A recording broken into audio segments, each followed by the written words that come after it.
In December of 2020, my next guest's daughter first started expressing the sentiment that she didn't feel like a girl anymore and that she felt like hurting herself.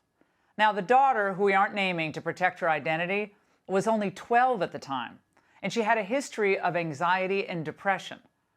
Tammy, the mother, said they decided to work on her mental health and try to improve her self-esteem before making such a drastic change.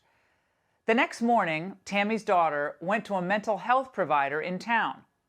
Now, Tammy said that staff immediately started referring her 12-year-old daughter as a boy named Leo, and a day later suggested that she go on medication. They urged Tammy and her husband to use the name Leo and male pronouns when talking to their daughter. Now, Tammy didn't agree to that and says the facility didn't first address the underlying issues of depression and anxiety that their daughter was suffering from. Tammy told the school what was going on, and before the end of winter break, explained that she wanted her daughter to be referred to as a girl and by her birth name. Now, what happened next led Tammy and her husband to sue the school district. Tammy joins me now. Tammy, you had 2 calls, I know, with the principal, and it was the second call when he told you how the school was going to treat your daughter. Now, what did he say? He said that he is an advocate, or the school district is an advocate of the child and not of the parent. And they currently have a policy in place where they allow the use of nicknames. And because my daughter was choosing to go by a different name, they were going to allow it. Well, wait a second. So you told them that your daughter was to be referred to by her birth name, and that simply didn't matter to them? No, they said that they have a policy in place where they allow nicknames, and they are an advocate of the child, and they cannot infringe on the child's rights at school. Now, Tammy, here's an email confirmed by your attorney that your daughter received from district staff member saying that you're so brave and I'm proud of you for being strong enough to be you. You are an amazing person and you will be happier now that you can honor who you are. Tammy, as a mom, what was your reaction upon reading this?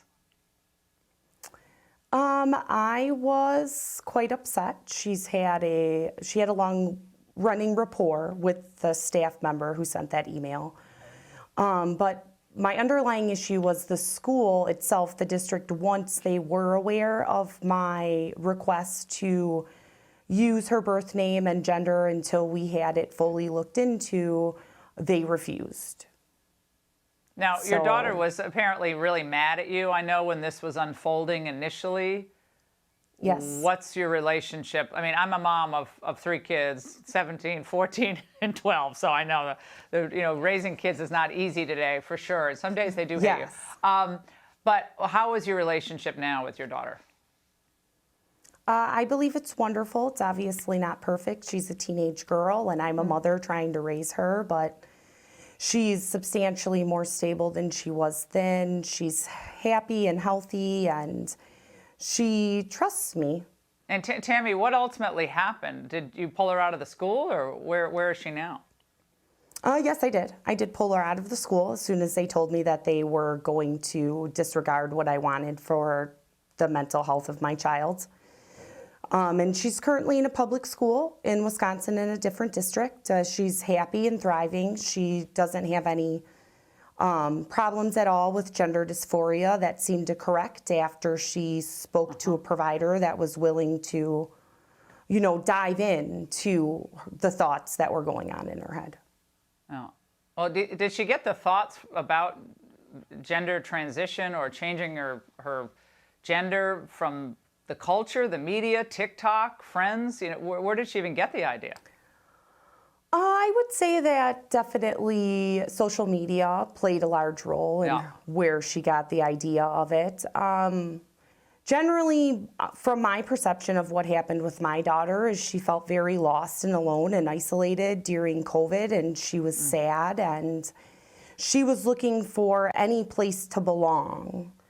And she thought that this was it. Because as soon as she came out as transgender, there was a lot of people that supported her in that decision.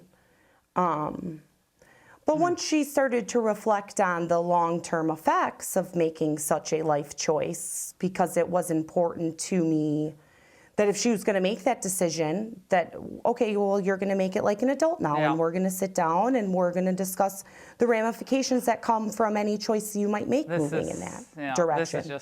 This is so wild what's happening to our children. Tammy, thank you for speaking out. Thank you for standing up, and good luck with your lawsuit.